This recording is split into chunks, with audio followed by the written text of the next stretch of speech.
3年之约，如约而至。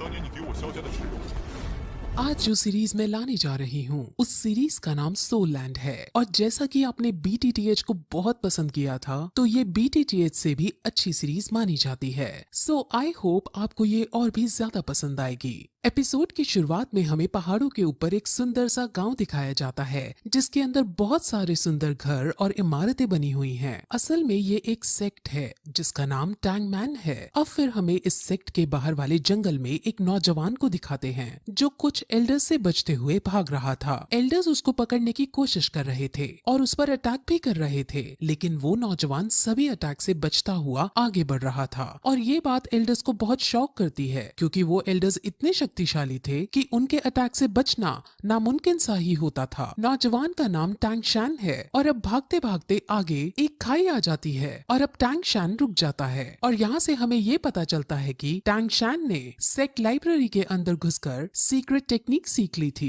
ऐसा करना मना था और अब इसकी सजा में टैंग शैन को मृत्यु दंड दिया जाने वाला है। वहाँ टैंग शैन जो अपने असूलों का पक्का था और उसे ये पता था कि इसकी सजा मृत्यु दंड ही है, इसीलिए वो खुद अब सुसाइड करने का ही डिसाइड करता है और साथ ही साथ उन्हें ये भी बताता है कि उसने इस सीक्रेट टेक्निक को किसी और को नहीं बताया है और सारी टेक्निक्स उसके कमरे में ही हैं। और ऐसा कहते ही वो उस टेक्निक का सबसे खतरनाक हथियार निकाल लेता है और सेक्ट के लीडर को समर्पित करता है, जिसके बाद वो अपने सारे कपड़े उतारता है क्योंकि वो टैंग सेक्ट से लिया हुआ सब कुछ वापस लौटा देना चाहता था और फिर खुद खाई से नीचे कूद जाता है। तभी सेक्ट लीडर उसे मरने से बचाने की भी कोशिश करता है, लेकिन टैंग शैन अपने इरादे का पक्का था और वो खाई में गिरकर अपने आप को मार डालता है। उसके मरते ही उसकी आत्मा अलग अलग दुनियाओं को क्रॉस करते हुए पैरेलल यूनिवर्स में चली जाती है और वहाँ वो एक नवजात शिशु के रूप में जन्म लेता है और उसका नाम भी वहाँ टैंग शैन ही रखा जाता है। उसे अब अपने पहले जन्म की सारी बातें और सारी टेक्निक्स याद होती हैं, जिस वजह से वो बचपन से ही उन टेक्निक्स को पहाड़ के ऊपर जाकर प्रैक्टिस करता है। इस दुनिया के अंदर डोलो कॉन्टिनेंट है। इस दुनिया के अंदर हर कोई 6 साल की उम्र में अपनी एक स्पेशल एबिलिटी एक्टिवेट करता है। इस एबिलिटी का नाम स्पिरिट सोल है और स्पिरिट सोल को हासिल करने के बाद लोगों के पास अलग अलग तरह की एबिलिटीज आ जाती हैं। एक दिन जब वो पहाड़ से टेक्निक करते हुए वापस आ रहा होता है तो उसे पता चलता है कि इसी साल नए बच्चों की एबिलिटी जगाने के लिए एक स्पिरिट मास्टर उनके गांव में आ रहे हैं। इस स्पिरिट मास्टर का नाम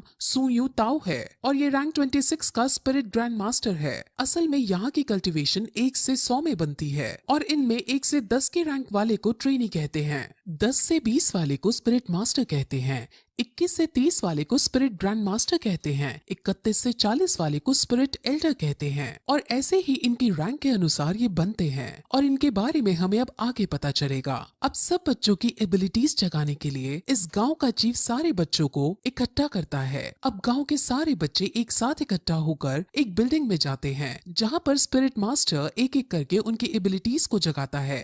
वहां पर टैंग शैन भी मौजूद है और वो भी यहाँ अपनी एबिलिटी को अवेकन करने आया होता है।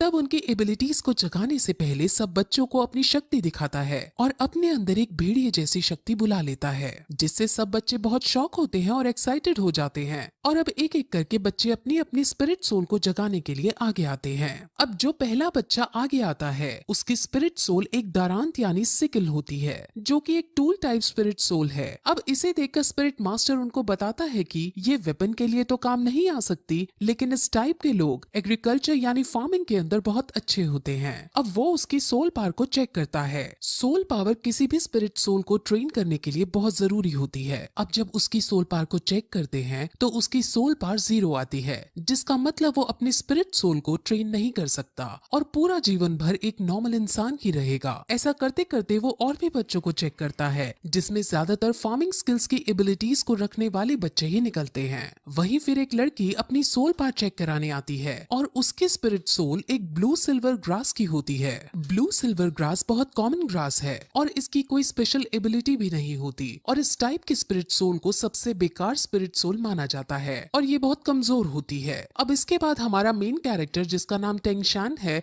वो आगे आता है और अपना सीधा हाथ बढ़ाकर कॉन्सेंट्रेट करता है और उसके हाथ से भी ब्लू सिल्वर ग्रास बाहर आती है, लेकिन तभी उसके उल्टे हाथ में भी कुछ होने लगता है और वहाँ पर हमें एक हथौड़ा दिखता है जिसे वो मुंह बंद करके छुपा लेता देता है। अब इसके बाद स्पिरिट मास्टर टैंगशान की सोल पार्ट चेक करता है और उसकी सोल पार्ट 10th लेवल पर होती है और ये बहुत रेयर कंडीशन होती है। असल में जिन लोगों की सोल पावर अवेकनिंग के वक्त फुल यानी 10th लेवल की होती है तो उन्हें बॉर्न विद सोल पावर यानी कि इनेट सोल पावर का दर्जा दिया जाता है और ऐसे लोग बहुत ही काम के होते हैं। ऐसे लोग बहुत ताकतवर बनते हैं और लाइफ में बहुत आगे तक जाते हैं। अब स्पिरिट मास्टर उसे बताते हैं कि अवेकन होने के बाद सोल पावर की 10th लेवल सबसे हाईएस्ट लेवल होती है, जिस पर अब टैंगशान ये पूछता है कि क्या हम इसके आगे नहीं जा सकते, यानी क्या इसके आगे ट्रेन नहीं कर सकते, जिस पर मास्टर उसे समझाते हैं कि इससे आगे ट्रेन करने के लिए हर 10th लेवल के बाद एक स्पिरिट रिंग हासिल करने की जरूरत होती है। स्पिरिट रिंग हासिल करने के बाद ही हम 10th लेवल से आगे बढ़ सकते हैं।